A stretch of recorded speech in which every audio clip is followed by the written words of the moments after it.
Hi friends, ಎಲ್ರಿಗೂ ನಮಸ್ಕಾರ. Welcome back to my new video. ತುಂಬ ಜನರಿಗೆ ಯುವನಿಧಿ ಡಿಪಾರ್ಟ್ಮೆಂಟ್ ಕಡೆಯಿಂದ ಕಾಲ್ ಬರ್ತಾ ಇದೆ, ಸ್ಕಿಲ್ ಟ್ರೈನಿಂಗ್ ನೀವು ಸೆಲೆಕ್ಟ್ ಆಗಿದ್ದೀರಾ, ಸೊ ಜಾಯಿನ್ ಆಗಿ ಅಂತ ಹೇಳಿ. ಸೊ ಈ ಥರ ಬಂದರೆ ನಾವು ಜಾಯಿನ್ ಆಗಬೇಕಾ, ನಮಗೆ ಅಮೌಂಟ್ ಮತ್ತೆ ಕ್ಯಾನ್ಸಲ್ ಆಗುತ್ತಾ, ಇನ್ನು ಕಂಟಿನ್ಯೂಯಸ್ ಆಗಿ ಬರುತ್ತಾ ಅಂತ ಕಾಮೆಂಟ್ಸ್ ಮಾಡ್ತಾಯಿದ್ರಿ. ಹಾಗೆ ಸೆಕೆಂಡ್ ಇಂಪಾರ್ಟೆಂಟ್ ಥಿಂಗ್ ಏನಪ್ಪ ಅಂತಂದರೆ, ಇವಾಗ ನಾರ್ಮಲಿ ಡಿಪಾರ್ಟ್ಮೆಂಟ್ ಕಡೆಯಿಂದ ಸೆಲ್ಫ್ ಡಿಕ್ಲರೇಷನ್ ಮಾಡಿ ಅಂತ ಮೆಸೇಜ್ ಬರ್ತಾ ಇದೆ. ಓಕೆನಾ. ಸೊ ಈ ಥರ ನಾವು ಆಲ್ರೆಡಿ ಸೆಲ್ಫ್ ಡಿಕ್ಲರೇಷನ್ ಹಾಕಿದ್ದೀವಿ, ಬಟ್ ಸ್ಟಿಲ್ ನಮಗೆ ಈ ಥರ ಮೆಸೇಜ್ ಬಂದಿದೆ, ನಾವು ಅಗೇನ್ ಸೆಲ್ಫ್ ಡಿಕ್ಲರೇಷನ್ ಮಾಡಬೇಕಾ ಅಂತಲೂ ಕೇಳ್ತಾ ಇದ್ರಿ. ಆ್ಯಂಡ್ ಇನ್ನೊಂದು ಇಂಪಾರ್ಟೆಂಟ್ ಥಿಂಗ್ ಏನಪ್ಪ ಅಂತಂದರೆ, ನ್ಯೂ ಅಪ್ಲಿಕೆಂಟ್ಸ್ಗೆ ಯಾವಾಗ ಅಮೌಂಟ್ ಬರುತ್ತೆ ಮತ್ತು ನಾವು ಯಾವಾಗ ಸೆಲ್ಫ್ ಡಿಕ್ಲರೇಷನ್ ಹಾಕಬೇಕು, ನಾವು ಸೆಲ್ಫ್ ಡಿಕ್ಲರೇಷನ್ ಹಾಕಿದಾಗ ಆಧಾರ್ ಡೀಟೇಲ್ಸ್ ಫೆಚ್ ಆಗ್ತಾಯಿಲ್ಲ, ಏನು ಮಾಡಬೇಕು ಅಂತ ಕೇಳ್ತಾ ಇದ್ರಿ. ಸೊ ಈ 3 ಅಪ್ಡೇಟ್ಸ್ಗಳು ನಾನು ಇವತ್ತಿನ ವಿಡಿಯೋದಲ್ಲಿ ನಿಮಗೆ ತಿಳಿಸ್ತೀನಿ.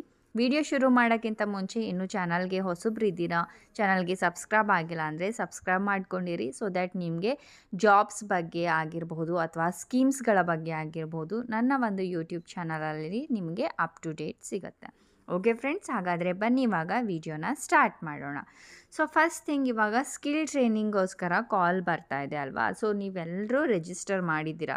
ಈ ಥರ ಯಾರಿಗೆ ಕಾಲ್ ಬರ್ತಾ ಇದೆ ಅಲ್ವಾ, ಅವರು ನೀವು ಕೌಶಲ್ಕಾರಲ್ಲಿ ರಿಜಿಸ್ಟರ್ ಮಾಡಿದ್ದೀರಾ ಅಂತ ಅನಿಸುತ್ತೆ, ಅಥವಾ 2 ಇಯರ್ಸ್ ಕಂಪ್ಲೀಟ್ ಆಗ್ತಾ ಬರ್ತಾ ಇದೆ ನಿಮ್ಮದು, ಹೌದಲ್ವಾ.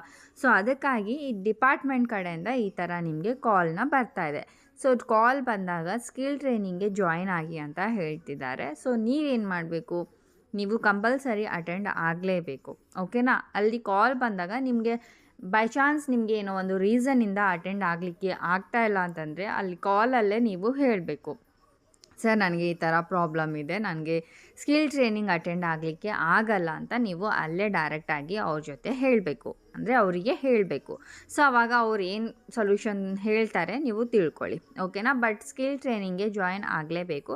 ಆ್ಯಂಡ್ ಜಾಯಿನ್ ಆದರೆ ಅಮೌಂಟ್ ಕ್ಯಾನ್ಸಲ್ ಆಗುತ್ತೆ ಅಂತ ತಿಳ್ಕೊಬೇಡಿ. ಅಮೌಂಟ್ ಏನಿದೆ ಅದು ಬರ್ತಾ ಹೋಗುತ್ತೆ. ಈ ಸ್ಕಿಲ್ ಟ್ರೈನಿಂಗ್ಗೆ ಮತ್ತು ಈ ಅಮೌಂಟ್ಗೆ ಯಾವುದೇ ರೀತಿಯಂಥ ಸಂಬಂಧ ಇಲ್ಲ, ಓಕೆನಾ. ಸೊ ನಿಮಗೆ ಸ್ಕಿಲ್ ಟ್ರೈನಿಂಗ್ ಕೊಡ್ತಾ ಇರ್ತಾರೆ, ಜೊತೆಗೆ ಅಮೌಂಟ್ ಕೂಡ ರಿಸೀವ್ ಆಗ್ತಾ ಇರುತ್ತೆ. ಬಟ್ ಇದು 2 ವರ್ಷ ಇರೋದ್ರಿಂದ ಯುವನಿಧಿ ಅಮೌಂಟ್, ಸೊ 2 ವರ್ಷ ಆಗಿದೆ ಅಂತಂದರೆ ನಿಮಗೆ ಅಮೌಂಟ್ ಬರೋದನ್ನು ಸ್ಟಾಪ್ ಆಗುತ್ತೆ ಅಷ್ಟೇ.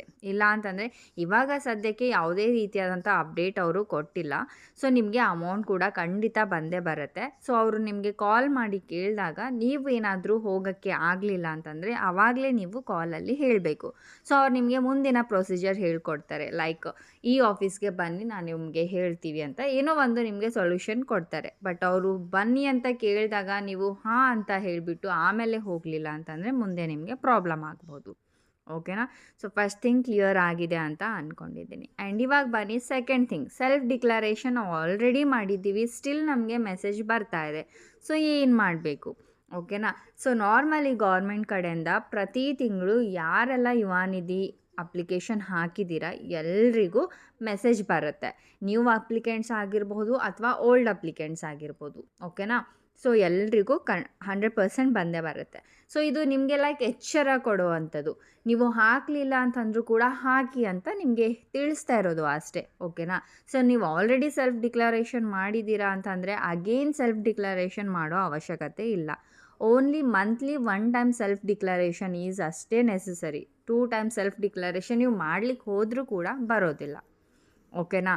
ಸೊ ಇದು ಕೂಡ ಕ್ಲಿಯರ್ ಆಗಿದೆ ಅಂತ ಅಂದ್ಕೊಂಡಿದ್ದೀನಿ. ಇವಾಗ ಥರ್ಡ್ ಇಂಪಾರ್ಟೆಂಟ್ ಥಿಂಗ್, ನಾವು ಹೊಸ ಅಪ್ಲಿಕೆಂಟ್ಸ್ ಇದ್ದೀವಿ, ನಾವು ಸೆಲ್ಫ್ ಡಿಕ್ಲರೇಷನ್ ಮಾಡಬೇಕಾ ಅಂತ ಕೇಳೋದು. ಸೊ ಹೊಸ ಅಪ್ಲಿಕೆಂಟ್ಸ್ ಯಾರೆಲ್ಲ ಇದ್ದೀರಿ ಅವ್ರು ಸೆಲ್ಫ್ ಡಿಕ್ಲರೇಷನ್ ಮಾಡೋ ಅವಶ್ಯಕತೆ ಇಲ್ಲ. ನೀವೇನಾದರೂ ಸೆಲ್ಫ್ ಡಿಕ್ಲರೇಷನ್ ಮಾಡಲಿಕ್ಕೆ ಹೋದರೂ ಕೂಡ ಅಲ್ಲಿ ಆಧಾರ್ ಡೀಟೇಲ್ಸ್ ಫೆಚ್ ಆಗೋದಿಲ್ಲ, ಓಕೆನಾ. ಯಾಕಪ್ಪ ಅಂತಂದರೆ ನೀವು ಅಪ್ಲಿಕೆಂಟ್ಸ್ ಹಾಕಿ 180 ಡೇಸ್ ಕಂಪ್ಲೀಟ್ ಆಗಿರಬೇಕು, ಓಕೆನಾ. 180 ಡೇಸ್ ಕಂಪ್ಲೀಟ್ ಆಗಿದೆ ಅಂತಂದರೆ ನಿಮ್ಮ ಅಪ್ಲಿಕೇಶನ್ ಎಲ್ಲ ಅವರು ವೆರಿಫೈ ಮಾಡಿದ್ದಾರೆ ಅಂತ ಅರ್ಥ, ವೆರಿಫೈಡ್ ಆಗಿದೆ ಅಂತ ಅರ್ಥ ಆಗುತ್ತೆ. ಸೊ ವೆರಿಫೈ ಆದಮೇಲೆ ನೀವು ಸೆಲ್ಫ್ ಡಿಕ್ಲರೇಷನ್ ಹಾಕೋದು ಅವಶ್ಯಕತೆ ಇಲ್ಲ. ಅವರು ನಿಮಗೆ ವೆರಿಫಿಕೇಷನ್ ಎಲ್ಲ ಮುಗ್ದಿದ್ದಾದಮೇಲೆ ನಿಮ್ಮ ಒಂದು ಸ್ಟೇಟಸ್ನ ಚೆಕ್ ಮಾಡಿದಾಗ ಅಲ್ಲಿ ಅಪ್ರೂವ್ಡ್ ಅಂತ ಬರುತ್ತೆ, ಪ್ರೆಸೆಂಟ್ ಸ್ಟೇಟಸ್ ಬಂದುಬಿಟ್ಟು. ಸೊ ಆವಾಗ ನೀವು ಅಂದರೆ ಗೌರ್ಮೆಂಟ್ ಕಡೆಯಿಂದ ಒಂದು ಸಲ ನಿಮಗೆ ಅಮೌಂಟ್ ಬರುತ್ತೆ, ಓಕೆನಾ. ಫಸ್ಟ್ ಟೈಮ್ ಅಮೌಂಟ್ ನೀವು ಸೆಲ್ಫ್ ಡಿಕ್ಲರೇಷನ್ ಹಾಕ್ಲಾರ್ದೇ ಬರುತ್ತೆ, ರಿಸೀವ್ ಮಾಡ್ಕೊಳ್ತೀರಾ. ಸೊ ಒಂದ್ಸಲ ಇವಾಗ ಫೆಬ್ರವರಿಯಲ್ಲಿ ನಿಮಗೆ ಅಮೌಂಟ್ ಬರುತ್ತೆ ಅಂತ ಅಂದ್ಕೊಳ್ಳಿ, ಬಂದಿದೆ ಅಂತ ಅಂದ್ಕೊಳ್ಳಿ. ಓಕೆ, ಸೊ ಮಾರ್ಚಿಂದ ನೀವು ಸೆಲ್ಫ್ ಡಿಕ್ಲರೇಷನ್ ಹಾಕಬೇಕು. ದಿಸ್ ಇಸ್ ಫಾರ್ ನ್ಯೂ ಅಪ್ಲಿಕೆಂಟ್ಸ್ಗೆ ಹೇಳ್ತಾ ಇರೋದು ನಾನು. ಓಕೆ, ಸೊ ಮಾರ್ಚಲ್ಲಿ ನಿಮ್ಗೆ ಏನಾದರೂ ಅಮೌಂಟ್ ಬಂದಿದೆ ಅಂತಂದರೆ ಏಪ್ರಿಲಿಂದ ನೀವು ಸೆಲ್ಫ್ ಡಿಕ್ಲರೇಷನ್ ಹಾಕಬೇಕಾಗುತ್ತೆ. ಸೊ ಈ ಥರ. ಸೊ ನ್ಯೂ ಅಪ್ಲಿಕೆಂಟ್ಸ್ಗೆ ಸೆಲ್ಫ್ ಡಿಕ್ಲರೇಷನ್ ಹಾಕೋ ಅವಶ್ಯಕತೆ ಇಲ್ಲ. ಒಂದ್ಸಲ ನಿಮಗೆ ಅಮೌಂಟ್ ಡೈರೆಕ್ಟಾಗಿ ಹಾಗೆ ಕ್ರೆಡಿಟ್ ಆಗುತ್ತೆ. ಸೊ ಅಮೌಂಟ್ ಕ್ರೆಡಿಟ್ ಆದಮೇಲೆ ನೀವು ಸೆಲ್ಫ್ ಡಿಕ್ಲರೇಷನ್ ಮಂತ್ಲಿ ಹಾಕಬೇಕು. ಸೊ ಅದಕ್ಕಾಗಿ ನ್ಯೂ ಅಪ್ಲಿಕೆಂಟ್ಸ್ ಯಾರೆಲ್ಲ ಇದ್ದೀರಾ, ನೀವು ಹಾಕಲಿಕ್ಕೆ ಹೋದರೂ ಕೂಡ, ಸೆಲ್ಫ್ ಡಿಕ್ಲರೇಷನ್ ಮಾಡಲಿಕ್ಕೆ ಹೋದರೂ ಕೂಡ ಅಲ್ಲಿ ನಿಮ್ಮ ಆಧಾರ್ ಡೀಟೇಲ್ಸ್ ಫೆಚ್ ಆಗೋದಿಲ್ಲ. ಓಕೆನಾ. ಐ ಹೋಪ್ ಇದು ಕೂಡ ಕ್ಲಿಯರ್ ಆಗಿದೆ ಅಂತ ಅಂದ್ಕೊಂಡಿದ್ದೀನಿ. ಸ್ಟಿಲ್ ನಿಮ್ಗೆ ಏನಾದರೂ ಡೌಟ್ಸ್ ಇದ್ದರೂ ಕೂಡ ಕೇಳ್ಬೋದು. ಆ್ಯಂಡ್ ನೆಕ್ಸ್ಟ್ ವೀಡಿಯೋದಲ್ಲಿ ನಾನು ನಿಮಗೆ ಸರ್ವಿಸ್ ಪ್ಲಸ್ ಆ್ಯಪ್ ಬಗ್ಗೆ ಹೇಳ್ಕೊಡ್ತೀನಿ. ಮತ್ತು UUCM ಹೈಯರ್ ಸ್ಟಡೀಸ್ ನಾವು ಸ್ಟೇಟಸಲ್ಲಿ ಈ ಥರ ತೋರಿಸ್ತಾ ಇದೆ, ಏನು ಮಾಡಬೇಕು ಅದು ಕೂಡ ಹೇಳ್ಕೊಡ್ತೀನಿ.